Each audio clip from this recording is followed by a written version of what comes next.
요한복음 18강, 오늘은 너무나 유명한 말씀인 오병이어에 대한 말씀을 같이 나누겠습니다. 먼저 지난주 말씀 같이 나누겠습니다. 지난주 어떤 내용이었습니까? 지난주 바로 세 증인 그리고 한 고발자에 대한 내용이었습니다. 자, 세 명의 증인이 있다 말씀하는데 첫 번째 증인 누구였습니까? 세례 요한. 두 번째 증인 예수님의 행적. 그리고 세 번째 증인 하나님. 세례 요한, 예수님의 행적, 하나님. 이 셋이 바로 세 증인이다 라고 말씀하셨고, 고발자 누구였습니까? 모세. 모세가 바로 고발자였다고 말씀드렸습니다.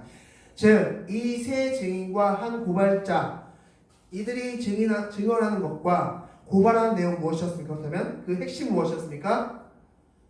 바로 이 사건이 시작된 이유였죠. 바로 예수님과 하나님의 동등됨, 내가 하나님과 동등되다라는 이 발언 때문에 사실 시작된 예수님의 대답이었죠. 즉, 이 말씀은 세 증인과 한 고발자에 대한 이야기는, 이 세 증인과 한 고발자는 예수님이 하나님이라는 것을 증언해 주는 사람, 예수님이 구원자라는 것을 증언해 주는 사람, 예수님이 심판자라는 것을 증언해 주는 세 증인이고 한 고발자다라고 말씀드렸습니다. 즉, 예수님은 구원자이고 하나님이고 또한 심판주다라는 게 바로 지난주의 내용이었습니다. 자, 이번 주는 바로 너무나 유명한 말씀 오병이어에 대한 말씀으로서 오늘의 질문은 이것입니다. 오병이어에서 오병이어가 의미하는 것은 무엇일까? 라는 질문을 같이 말씀을 통해서 나눠보도록 하겠습니다. 이 오병이어 사건은 기독교인은 당연하거니와 비기독교인들도 한 번쯤은 들어봤음직한 그런 이야기입니다. 이 오병이어는 마태, 마가, 누가, 요한복음 4복음서에 다 기록되어 있는 유일한 기적 사건이 바로 오병이어입니다. 모든 복음서에 다 기록되어 있습니다. 다른 기사는 마태복음만 기록됐든지 마태, 마가만 기록됐든지 마태, 마가, 누가만 기록됐든지 이런 식으로 전체 다 기록되지 않았는데, 유일하게 오병이어만 십자가 사건, 부활 사건을 제외하고 오병이어만 모든 복음서에 다 기록되어 있는 사건이다 라고 말씀드릴 수 있습니다. 그만큼 오병이어는 굉장히 중요한 그런 본문인데, 그런데 오병이어를 기록함에 있어서 공관복음, 즉 마태, 마가, 누가복음이 기록한 기록 모습과 요한복음이 기록한 그 기록 모습이 다르다라고 볼 수 있습니다. 공관복음, 마태, 마가, 누가, 그리고 요한복음, 이 두 복음서들, 이 각각의 복음서의 기록 모습이 다른데, 자, 어떻게 다른지 설명드리겠습니다. 먼저 마태복음의 기록 장소는 마태복음 14장 13절부터 21절 말씀으로서 9절 기록되어 있습니다. 마가복음은 마가복음 6장 30절에서 44절 말씀으로서 15절 기록되어 있습니다. 누가복음은 누가복음 9장 10절부터 17절 말씀으로 8장 기록되어 있습니다. 그런데 요한복음은 방금 읽으신 요한복음 6장 1절부터 15절과 22절부터 71절 총 64절 기록되어 있습니다. 즉, 다른 복음서의 분량과 공관복음서의 분량과 요한복음서의 분량이 다르다라는 것입니다. 자, 그럼 왜 차이가 날까라는 것입니다. 다른 공관복음서는 이 오병이어 사건에만 딱 집중했습니다. 그 사건 자체만 기록했습니다. 그런데 이 요한복음은 이 오병이어 사건의 의미까지 기록했습니다. 두 번째, 이 공관복음은 이 오병이어 사건 자체만을 기록했는데, 이 요한복음은 오병이어 사건 그 이후의 이야기까지 기록했습니다. 그래서 분량 차이가 있다라고 말씀드릴 수 있습니다. 그렇다면 왜 요한복음은 그 오병이어의 의미나 뒷이야기까지 기록을 했을까라는 것입니다. 이것은 요한복음 20장 31절 말씀에서 요한복음을 기록한 목적에 대해서 보면 알 수 있는데, 요한복음을 왜 기록했다고 말씀드렸습니까? 예수님이 구원자임을 알려주고 있어 그리스도의 심을 알게 하기 위해서, 믿게 하기 위해서 기록했다라고 말씀하고 있습니다. 지난번에 말씀드렸지만 요한복음은 언제 기록됐다? 바로 도미티안 박해 사건 이후, 즉 박해로 인해 신앙이 떨어져 있는, 믿음이 떨어져 있는 우리 가족이, 우리 친척이, 내 아는 지인이 하나님을 믿는다는 이유만으로 죽임을 당하는 사건이 일어납니다. 그 이유로 신앙이 떨어져 있는 그 사람들에게, 예수님을 구원자로 거부하는 사람들에게 아니야, 예수가 구원자야 라는 걸 말하고 싶어서 쓴 책이 바로 요한복음이다 라는 것입니다.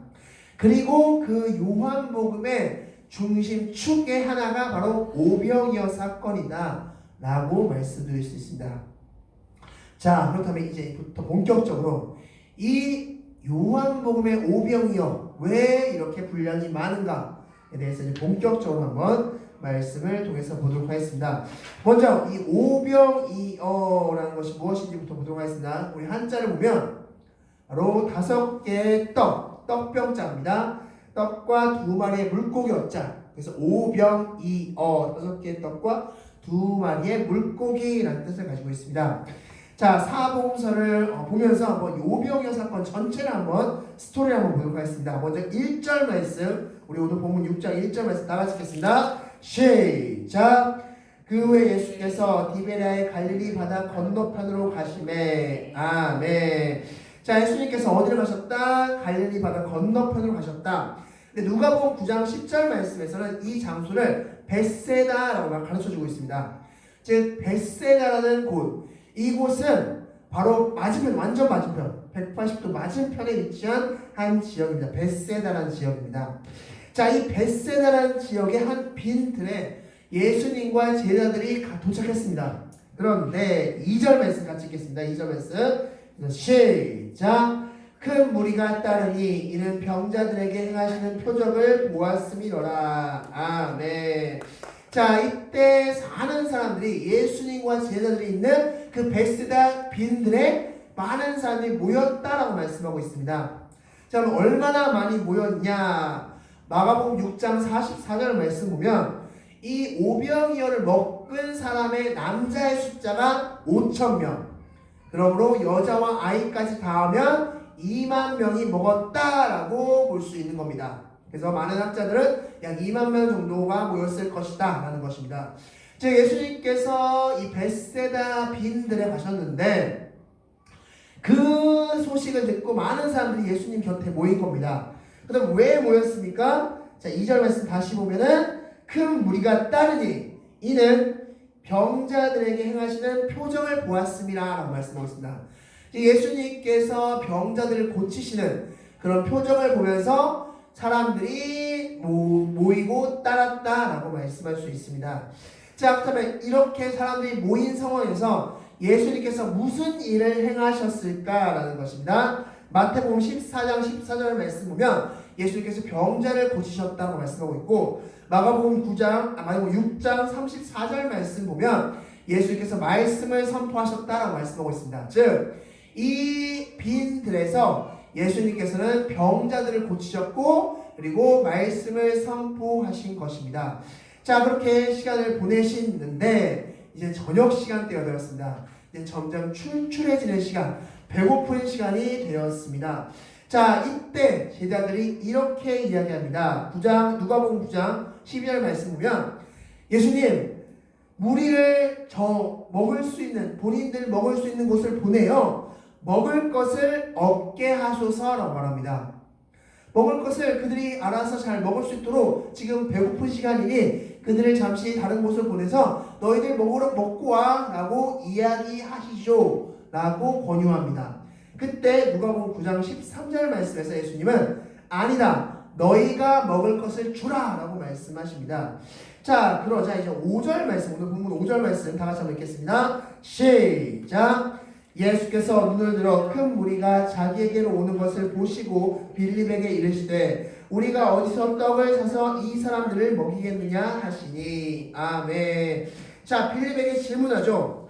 우리가 어떻게 하면 이 사람들에게 떡을 먹일 수 있을까? 라는 질문을 합니다. 자, 그에 대한 대답이 7절 말씀에 있습니다. 7절 말씀 읽겠습니다. 시작. 빌립이 대답하되 각 사람으로 조금씩 받게 할지라도 200데나리온의 떡이 부족하리이다. 아멘. 자, 200데나리온도 약간 부족할 것 같습니다. 조금씩, 아주 조금, 간의 기별 정도, 그냥 허기만 달랠 정도만 먹을 것을 우리가 제공한다 하더라도 200데나리온도 부족할 것 같습니다. 라고 이야기합니다. 자, 여기서 데나리온 바로 이렇게 생긴 돈입니다. 이 데나리온이라는 돈은 바로 하루 품삯입니다. 이 당시에 하루 품삯이 1데나리온입니다. 즉, 이 데나리온, 200데나리온이라는 것은 200일 동안 열심히 일해서 버는 돈, 그 정도가 바로 200데나리온입니다. 이 200데나리온으로 먹을 걸 사서 사람들에게 제공하면, 이 2만 명에게 제공하면 조금씩, 아주 간의 기별 정도, 허기를 조금 느끼지 않을 정도, 그 정도는 우리가 제공할 수 있을 것 같습니다. 라고 이야기합니다. 그런데 여기서 이제 9절 말씀이 하이라이트, 우리 9절 말씀 읽겠습니다. 시작! 여기 한 아이가 있어 보리떡 5개와 물고기 2마리를 가지고 있나이다. 그러나 그것이 이 많은 사람에게 얼마나 되겠사옵나이까. 아멘. 자, 이 한 아이, 바로 안드레라는 제자가 한 아이를 데리고 왔고 그 아이의 도시락을 보여줍니다. 자, 그리고 이야기합니다. 이 도시락에 보리떡 5개와 물고기 2마리가 있는데 이걸 가지고 이 2만 명이라는 사람들을 어떻게 하겠어? 뭐 떡 한 움큼 떡 쥐어주는 정도겠네요. 아, 이거 뭐 이 아이가 가져오긴 했는데 이거 뭐 어떻게 되겠습니까? 라는 식으로 이건 회의적으로 말을 합니다. 자, 그때 예수님께서 크게 2가지 명령을 내리시는데 마태복음 14장 18절 말씀 보면 예수님께서 이렇게 말씀하십니다. 그것을, 이 오병이어 도시락을 나에게 가져와라 라고 말씀하십니다. 자, 예수님께 가져옵니다. 그리고 예수님께서는 이 도시락을 축사하십니다. 이 도시락을 축사하신 후에 2번째 명령, 누가복음 9장 14절 말씀, 50명씩 때를 지어 앉게 하라 라고 말씀하십니다. 제 아들은 이렇게 외쳤겠죠. 자, 50명씩 앉으세요. 자, 여기 50명 맞춰서 앉으세요. 자, 50명씩 둥글게 앉으세요. 50명씩 둥글게 앉으세요. 그래서 막 사람들을 앉게끔 했을 겁니다. 여기저기 한 그룹이 생성되었을 것입니다. 자, 그러고 나서 제 아들에게 말합니다. 이 오병이어를 나누어 주어라 라고 말씀하십니다. 자, 그리고 나서 그것을 나누어 주는 우리 11절 말씀 다 같이 읽겠습니다. 시작! 예수께서 떡을 가져 축사하신 후에 앉아있는 자들에게 나눠주시고 물고기도 그렇게 그들의 원대로 주시니라. 아멘. 즉, 먹고 싶은 만큼 먹을 수 있도록 해주셨다는 겁니다. 배부르게 먹을 수 있도록 해주셨다는 겁니다. 원대로 만족스럽게 그들에게 배불리 먹을 수 있도록 해주셨다 라고 말씀하십니다. 이 말씀을 마태복음 14장 19절에서는 떡을 떼어 주셨다 라고 표현하고 있습니다. 즉, 이렇게 해서 이 한 아이의 도시락, 오병이어 이 도시락이 5,000명, 남자만 5,000명, 그리고 여자와 아이까지 포함하면 2만 명이 먹을 수 있게 되었다가 바로 오병이어 기적사건이다 라고 할 수 있습니다. 자, 이것은 너무나 우리가 잘 알고 있는 사건입니다. 많이 들었던 사건인데, 그렇다면 이제부터 이제 본론이겠죠? 자, 이 오병이어 사건을 예수님께서 왜 행하셨을까라는 것입니다. 자, 이 오병이어 사건, 이 사복음서에 다 기록되어 있는 이 오병이어 사건은 도대체 어떤 의미가 있을까라는 것입니다. 자, 이것에 대해서 2가지 해석이 나옵니다. 가장 첫 번째 해석은 바로 헌신에 대한 해석입니다. 즉, 한 아이가 자기가 먹고 싶은, 엄마가 너 오늘 예수님 말씀 들으라니 내가 도시락 싸줄게 라고 하면서 도시락을 싸주셨고, 이것을 자기가 먹으려고 준비해 갔는데 이 도시락을 예수님께 드린 겁니다. 예수님 이거 드세요. 배고프시죠? 이거 드세요. 보잘것없는 그 작은 도시락, 자기가 먹고 싶고 자기가 먹으려고 가져왔던 것을 예수님께 헌신했을 때 어마어마한 역사가 일어납니다. 그러므로 여러분들도 여러분의 작은 것을 헌신하면 그것을 하나님께서 역사하셔서 엄청난 역사를 이룰 것입니다. 라는 해석입니다. 많이 들어보셨을 겁니다. 그래서 이 본문을 언제 많이 인용합니까? 헌신 예배 때. 우리 헌신 예배 때, 남전도회, 여전도회, 청년회 뭐 이런 헌신 예배 때 이 본문을 인용해서 여러분들 헌신하셔야 됩니다. 여러분의 작은 헌신을 하나님께서 기쁘게 받으시고 이 헌신을 크게 역사하실 겁니다. 라고 해석합니다. 두 번째는 바로 먹을 것 걱정하지 마라 라는 것으로 해석합니다. 즉, 이 봐라 보잘것없고 초라한 이 오병이어를 불리셨다. 엄청나게 불리셔서 이 사람들 다 배불리 먹고도 12광주리나 남았다라고 말씀하십니다. 자, 뭐 이 12광주리, 한번 광주리를 잠깐 보여드립시다. 이게 바로 광주리입니다. 이게 바로 즉 이 광주리로 12바구니나 남았다 찼다는 겁니다. 12바구니.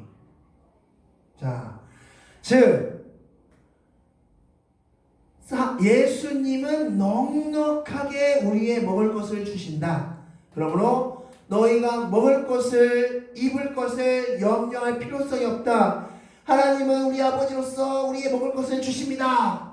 라는 것을 이야기할 때 인용하는 구절이 오병이어입니다. 자, 그래서 여러분 질문 드리겠습니다. 정말로 이 오병이어의 내용이 정말 하나님께서 너희들의 작은 헌신을 나는 기쁘게 받고 크게 쓸 것이다 라는 의미일까요? 아니면 너희들 먹을 거 걱정하지 마, 내가 다 먹일 거야 라는 의미일까요? 어떤 걸까요? 이 오병의 의미가 오병의 의미가 무슨 어떤 의미일까요?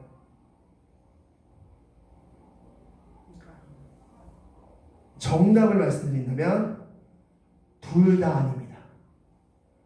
이것은 헌신을 언급한 내용도 아니고 이것은 먹을 것을 채워주시겠다는 교훈도 아닙니다. 자, 지금부터 오병의 진짜 의미를 말씀드리겠습니다. 총 3가지 질문을 통해서 여러분께 먼저 질문 드리면서 같이 답을 찾아가면서 같이 나가도록 하겠습니다. 첫 번째 질문이 이것입니다. 사람들에게 먹을 것을 주자고 얘기하신 분은 누굽니까? 자, 예수님이죠. 자, 우리 말씀을 통해서 굉장히 중요한 말씀입니다. 이 말씀은 자, 누가복음 9장 12절 13절 말씀 다 같이 읽겠습니다. 먼저 12절 말씀입니다. 시작. 날이 저물어 가매 12사도가 나와서 여짜오되 무리를 보내어 두루 마을과 촌으로 가서 유하며 먹을 것을 얻게 하소서. 우리가 있는 여기는 빈들이니이다. 아멘. 자, 앞서 말씀드린 대로 예수님과 이 사람들이 만난 이것은 예수님이 의도하신 바 아닙니다. 물론 당연히 의도하셨겠죠. 다 아시니까. 어찌됐건 갑작스럽게 사람들이 막 몰려온 겁니다. 예수님께서 예전에 병자를 고치셨던 그 행하셨던 기적을 보고 사람들이 막 몰려온 겁니다. 엄청나게 사람들이 몰려온 것입니다. 즉 이것은 예수님이 미리 야 얘들아 우리가 몇 월 며칠 몇 시 몇 분에 이곳에서 집회를 하니 너희들 다 여기로 와라 라고 하면서 모임을 주도해서 행한 행사가 아니라는 사실입니다. 자, 즉 예수님께서 이 행사를 주관하시거나 뭔가 준비하신 것이 아니라는 겁니다. 그렇다면 먹을 것을 예수님이 준비해 줘야 될 의무가 있습니까? 없습니까? 없습니다. 예수님이 추천한 게 아니기 때문에 예수님이 준비한 것이 추천한 것이 아니기 때문에 먹을 것을 준비하지 않아도 됩니다. 그래서 당연히 제자들이 한 말이 맞습니다. 사람들에게 먹을 것을 먹게끔 하세요. 가서 먹게끔 하세요. 라는 이 말이 맞습니다. 그런데 예수님은 아니다. 너희가 먹을 것을 주라라고 말씀하십니다. 자, 여기서 우리가 중요한 한 가지를 말씀드리겠습니다. 오병이어 사건에서 핵심은 오병이어가 아닙니다. 우리 자꾸 오병이어 기적사건, 오병이어 기적사건이라고 막 얘기를 해서 이 오병이어 자체가 엄청 중요한 것처럼 느껴지지만 사실은 오병이어가 중요한 게 아닙니다. 오병이어의 핵심은 바로 예수님이 사람들을 먹였다는 겁니다. 예수님이 사람들을 먹였다는 이 자체가 오병이어 사건의 핵심이다 라고 말씀드리겠습니다. 자, 두 번째 질문을 드리겠습니다. 만약에 이 오병이어 사건에서 이 오병이어, 한 아이가 자신의 도시락 오병이어를 가지고 오지 않았다면 이 오병이어 기적사건, 2만 명이 배부르게 먹는 이 기적사건은 일어나지 않았을까요? 어떻을까요? 만약에 이 아이가 도시락을 안 가져왔습니다. 아무도 자기 도시락을 내놓지 않았습니다. 그러면 예수님이 먹이는 것에 있어서 불가능했을까요? 네, 아니죠. 마태복음 4장 3절 말씀 보면 예수님께서 시험 받으실 때 뭐라고 처음에 시험 받습니까? 돌을 떡으로 만들어 먹으라라고 말씀하십니다. 그래서 시험 받습니다. 즉 오병이어가 없었더라도 예수님은 그들을 먹였을 겁니다. 자, 어찌 보면 오병이어 없는 게 훨씬 더 기적적이었을 수도 있습니다. 예수님께서 이렇게 하셨겠죠? 만약에 야 얘들아 돌덩이 좀 준비해 좀 주워와봐. 그래서 여기저기서 막 돌덩이, 들판이었으니까 돌덩이 있었겠죠? 자, 돌덩이 막 주워옵니다. 돌덩이를 한 군데 딱 모아놓고 밥으로 변하라 야! 하고 딱 변하면 그거를 이제 도시락으로 나눠주면 되는 겁니다.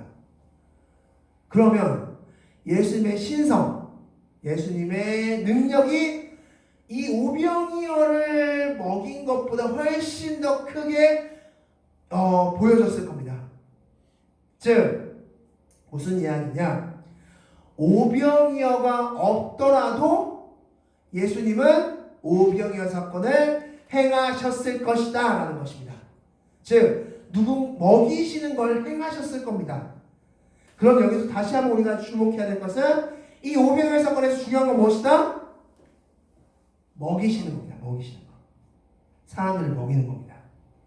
자, 그럼 이제 가장 중요한 질문 드리겠습니다. 그렇다면 제가 앞서 말씀드린 대로 오병이어를 사용하지 않고 이 도시락을 사용하지 않고 그냥 도시락 밥아 나와라 2만 명분의 밥아 나와라 짠 하고 그 밥을 짠하게 나타나게 하셔서 나눠주면 됐지 왜 오병이어를 사용하셨을까요? 왜 오병이어를 사용하셨을까요? 왜 오병이어를? 그냥 짠 하고 자 돌아 밥으로 변해라 짠 하고 딱 변하게 해서 나눠주면 됐을 텐데 왜 오병이어를 사용하셨을까요? 여기서 하나 덧붙인 질문. 왜 오병이어에 축사하셨을까요? 이 축사하시면서 이렇게 주문을 외우셨나요? 늘어나라 늘어나라 양아 많아져라 양아 많아져라 많아져라 많아져라 샤바 그래서 막 무슨 주문 외우듯이 그렇게 하신 겁니까 지금? 왜 오병이어를 샀을까요? 아이가 상처받을까봐? 아 우리 예수님이 내가 예수님 드리려고 도시락 가져왔는데 도시락 드렸는데 내 것이 형편없다고 안 드셨어. 예수님 미워 이럴까봐 상처받을까봐 쓰신 겁니까? 자 지금부터 말씀을 보겠습니다. 마태복음 26장 17절 말씀을 다 같이 읽겠습니다. 죄송합니다. 17절 말씀 다 같이 읽겠습니다. 시작. 무교절 첫날에 제 아들이 예수께 나와 이르되 유월절 음식 잡수실 것을 우리가 어디서 준비하기를 원하시나이까. 아멘. 자 우리 오늘 본문 4절 말씀 같이 읽겠습니다. 4절 말씀입니다. 시작. 마침 유대인의 명절인 유월절이 가까운지라. 아멘. 자 유월절이 되면 무엇을 준비합니까? 유월절 음식을 준비합니다.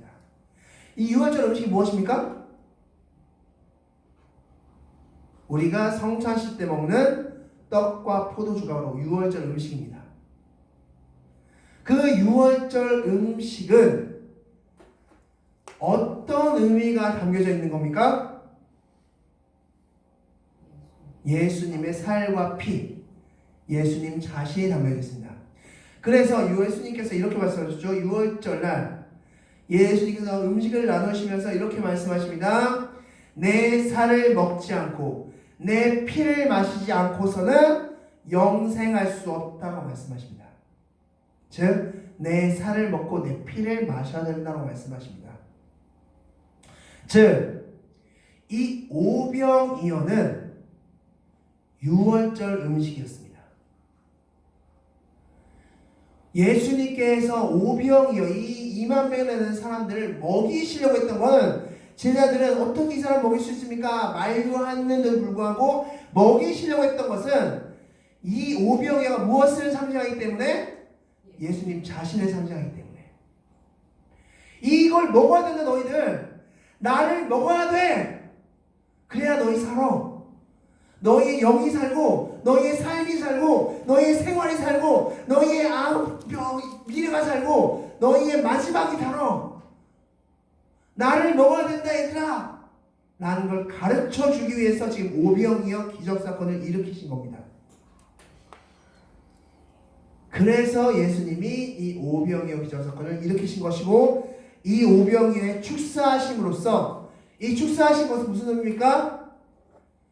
유월절날 예수님은 음식을 축사하셨습니다. 유월절 음식을 나누기 전에 제자들과 나누기 전에 축사하셨습니다. 그리고 마태복음에 예수님의 음식 마태복음 14장에 예수님께서 음식을 어떻게 나누셨다고 말씀하고 있습니까?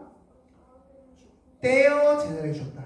근데 유월절날 떡을 떼어, 그렇죠? 떼어.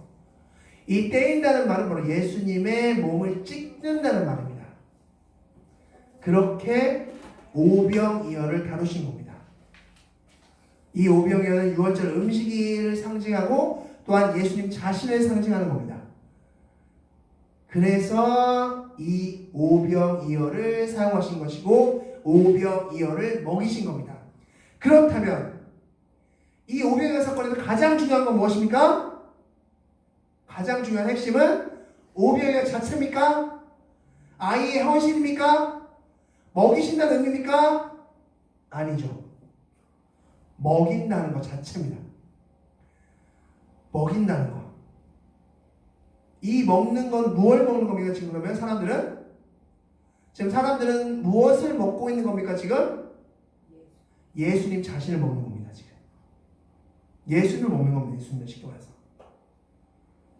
이걸 가르쳐주고 싶습니다. 너희들 나를 먹어야 돼. 너희들 나를 먹어야 돼. 그래야지 너희들 살 수 있어 라는 걸 말씀하고 있는 겁니다. 그런데 이때만 이런 말씀하셨냐? 아닙니다. 요한복음에는 유월절이 총 3번 등장합니다. 그 3번의 등장의 유월절 때마다 동일한 말씀하셨다는 것을 우리가 볼 수 있습니다. 우리 첫 번째 유월절은 요한복음 2장에 나오는데 바로 성전 파괴 사건입니다. 예수님께서 채찍을 들고 성전을 파괴하셨던 바로 그 사건인데 그때 예수님께서 이렇게 말씀하셨습니다. 요한복음 2장 21절 말씀 다 같이 읽겠습니다. 시작! 그러나 예수는 성전된 자기 육체를 가리켜 말씀하신 것이라. 아멘. 이 성전이 무엇이다? 자기 육체다. 육체라고 말씀하셨습니다. 예수님의 육체. 자, 그리고 두 번째, 오늘 본문인 오병이어 사건에서 또한 이렇게 말씀하셨죠. 자, 요한복음 6장 35절 말씀 다 같이 읽겠습니다. 시작! 예수께서 이르시되 나는 생명의 떡이니 내게 오는 자는 결코 줄이지 아니할 터이요 나를 믿는 자는 영원히 목마르지 아니하리라. 아멘. 나는 무엇이다? 생명의 떡이다.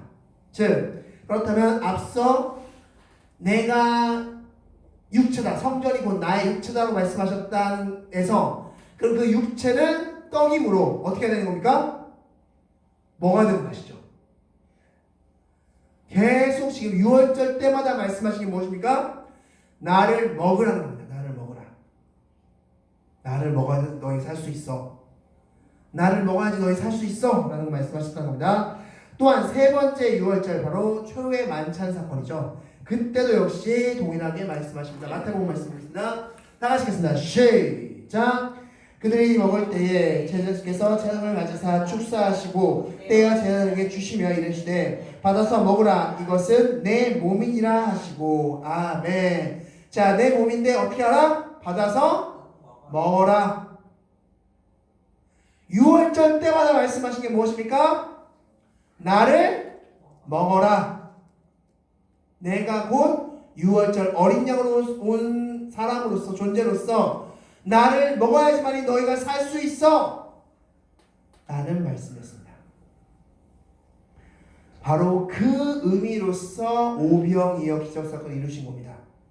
단순히 헌신해라, 단순히 먹을 거 걱정하지 마 라는 메시지가 아니라 내가 생명의 떡으로서 너희는 나를 먹어야지 살 수 있어 라는 메시지입니다. 여러분들도 마찬가지입니다. 여러분들도 예수님을 먹으셔야지 살 수 있음을 기억하시기 바랍니다. 우리는 예수님을 먹어야지 살 수 있습니다. 예수님이 내 안에 가득 충만히 차야지만이, 배불리 먹어야지만이, 예수님으로 배가 불러야지만이 우리가 살 수 있는 존재이지, 예수님으로 허기진, 예수님으로 목마른 그런 존재라면 우리는 다른 것에서 그 목마름을, 그 허기짐을 채우려고 할 것이고 우리는 살 수 없다라는 것을 기억하시기 바라겠습니다. 말씀 정리하겠습니다. 오병이어는 단순한 기적사건, 먹을 것을 배불리 먹게 해준 사건이 아닙니다. 예수님이 자신의 떡임을 말씀하시면서 나를 먹어야 된다는 것을 시각적으로 또한 감각적으로 보여준 사건이 바로 오병이어 사건입니다. 우리도 마찬가지입니다. 여러분들도 여러분이 살기 위해서는, 내가 살기 위해서는 예수님을 먹으시기 바라겠습니다. 예수님을 배불리 먹으시는 여러분들이 되시기 바라겠습니다. 기도하시겠습니다.